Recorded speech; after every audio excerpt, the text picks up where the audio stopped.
Welcome to Run It Back. Now, I'm going to give everybody out there a little piece of advice. If you're a producer of a television show and you're about to go live on the air, 2 seconds before you do that, you don't tell the female host of the show she looks like Steve Jobs. That's just advice that I'm giving to the next generation of television makers. Okay, anyways, Boogie Cousins is here. Look at us smiling. My name's Michelle. Lou, what's up, buddy? How's Atlanta? It's cold, Beetle. It ain't Steve Jobs cold, but it's cold. Wait, how cold? Now, how cold are we talking? Because last time we had somebody say it was cold, it was Chandler, and it was 40. It's legit. We below freezing. We got 30-degree weather. No, we're gonna. The sun's out though. The sun's out, but it is cold. It is a little chilly. But who's complaining? Life could be worse. It could definitely be worse. You know what, guys? We got a lot to talk about. We have a lot of reacting to do, is what we're really going to do here, because the deadline has now come and gone. There were some fireworks, but some of the fireworks we thought we might get never came to be. So, Giannis and Ja Morant, neither one got moved. Boogie, were you shocked? Were you like, yeah, that makes sense? Initial response. I was more shocked on the Ja Morant, situation. It's just been so much, chaos around that situation, as far as, suspending them early in the year, documenting that, him and the coach don't so-called get along, whatever the case may be.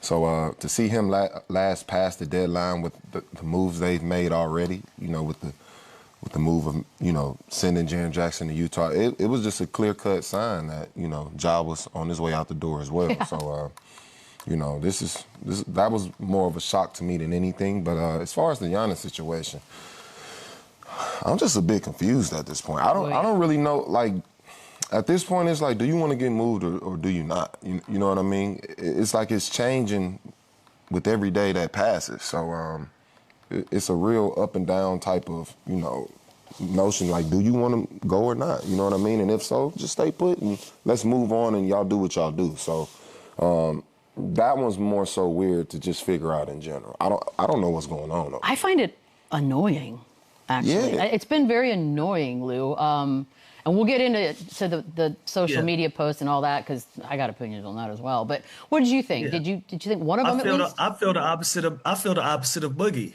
right? Like, I was more surprised that Milwaukee didn't make a move opposed to Memphis. We had a lot of chaos going on in Memphis early in this season, but since then, a lot of the talk had subsided. You didn't hear a lot from Ja Morant's camp. You didn't hear a lot from, the Memphis Grizzlies as an organization. But when it comes to Milwaukee Bucks, we were getting a report every other day, from Giannis' side and the Bucks side, and they were working together, and it was something coming out every different day, to the point where the internet's calling Shams a storyteller because it didn't go the way that he's saying he goes. But he was just as confused as everybody else, as since we're done with it now, So I don't know what to make of this. I'm confused just as much as Boogie. Obviously with the post on X kind of makes it even more confusing, and all of these things. But I was almost certain. Well, I don't want to say certain, but I wasn't surprised that Ja Morant didn't get moved. I was more so surprised that Giannis stayed, and the attitude of him staying afterwards as well. It was all confusing to me. Yeah, is he smarter? Does he think he's smarter? Like, I'm trying to figure this Giannis thing out. Like, and by the way, the post, for those of you who I don't know how you missed it, is from Wolf of Wall Street, and it's the famous scene when Leo DiCaprio is like, "I'm not effing leaving," and then he had the quote, "Legends don't chase, they attract." I mean, it's just corny, but that's fine. That's my own opinion. I put my name on that one, but I think he thinks he's outsmarting us. That's the vibe I'm getting. Like I said, I don't know what this is. Like, I'm a clear-cut guy. So if I want to be there, I'd let it be known I want to be there. Right. If I don't want to be there, then I'll let it be known I don't want to be there. But like I said, that with the change of, every other day, like, it's almost like we're being forced to deal with a toxic relationship. You know what I mean? Like, I don't want to be in the midst of y'all drama every other day. Like, if y'all gonna do that, do it in the privacy of your own. So, I don't know. I'm confused. Like I said, he doesn't want to be there. Yeah. He doesn't want to be there. Yeah. That team's not good. Where do we?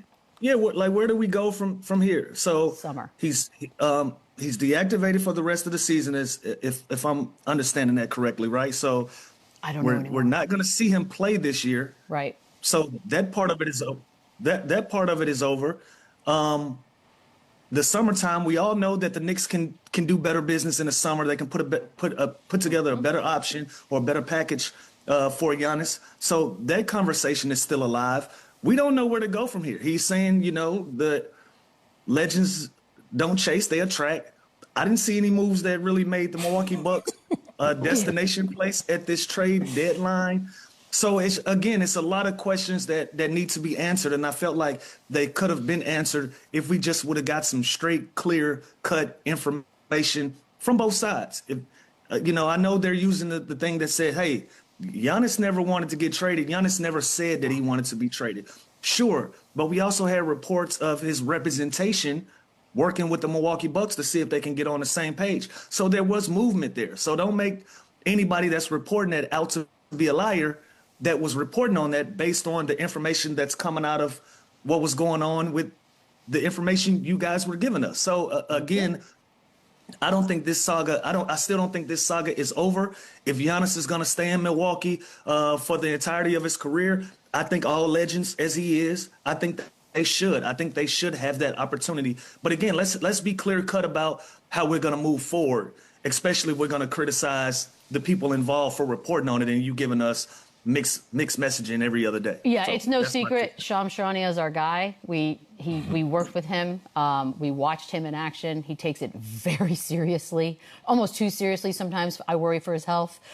So when people try to throw him under the bus, that is very irritating. He didn't make any of that stuff up. He's getting it from somebody. I think what bothers some of us about this Giannis situation is you don't get to have it both ways, man.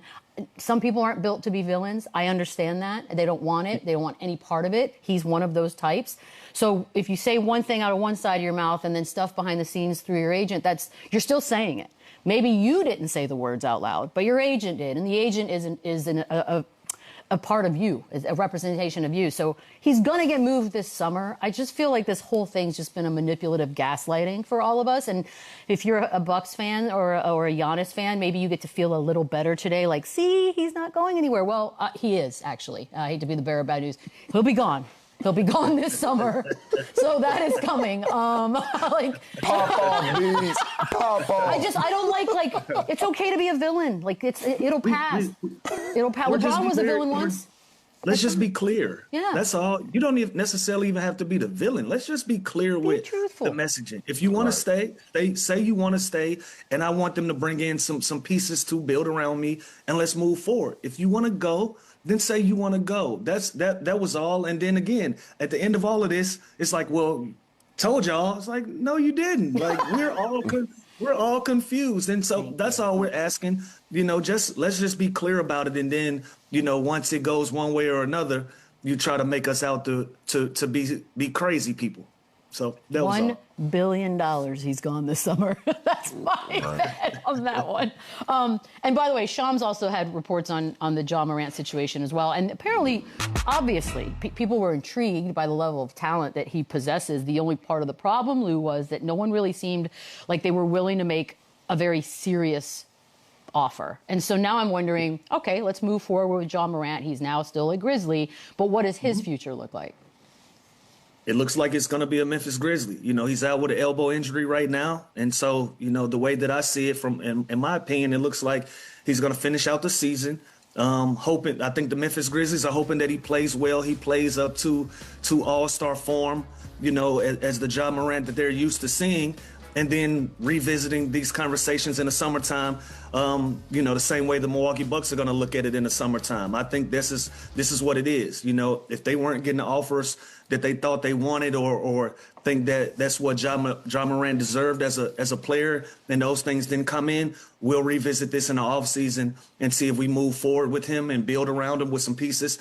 Obviously they got a lot of cap space, but it looks like that they're going to use that cap space to turn it into a rebuild, or they can go out and get some guys and they can try to, rekindle this thing one more time with Ja Morant as their lead, and so I think they just bought themselves some time to allow themselves to go into the offseason and see what they can do from there.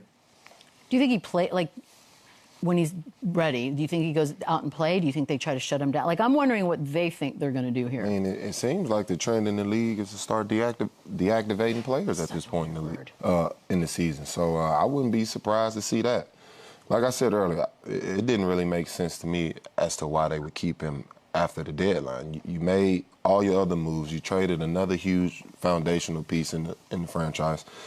I don't understand. It's almost like a punishment in a way. You know, you send all my friends off and you just leave me here. You know what I mean? So, well, it makes you wonder what the offers were. If they got what they got for Jaren Jackson, and we all thought that bought them a little bit of wiggle room to maybe take a lesser offer for John Morant, and then they still didn't. That's exactly what I thought. What were the offers?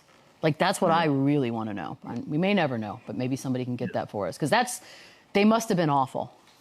And I'll never understand the self-sabotage of suspending him earlier in the season. If you already knew, that's why I think they knew at that point they were ready to move on. I thought so too. So you know the deadline is on the way. You kill his value, then you don't like the offers at the deadline.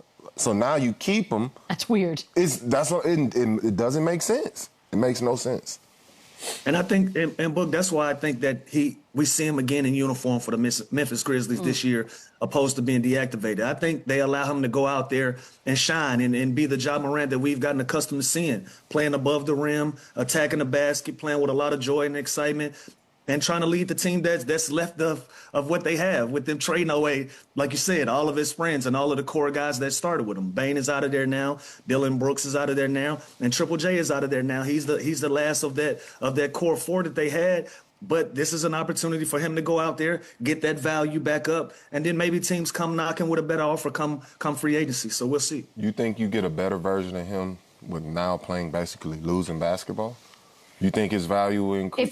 If he's playing for his future, maybe? Like, would that help? I mean, he got to control what he can control. The only thing Ja Morant can control is how well that he plays if he goes out and he decides to compete. That's the only thing that he can control. And I don't see him going out there with the attitude of, I'm gonna stink it up some more, or I'm not playing with any joy and all of these things that we heard before.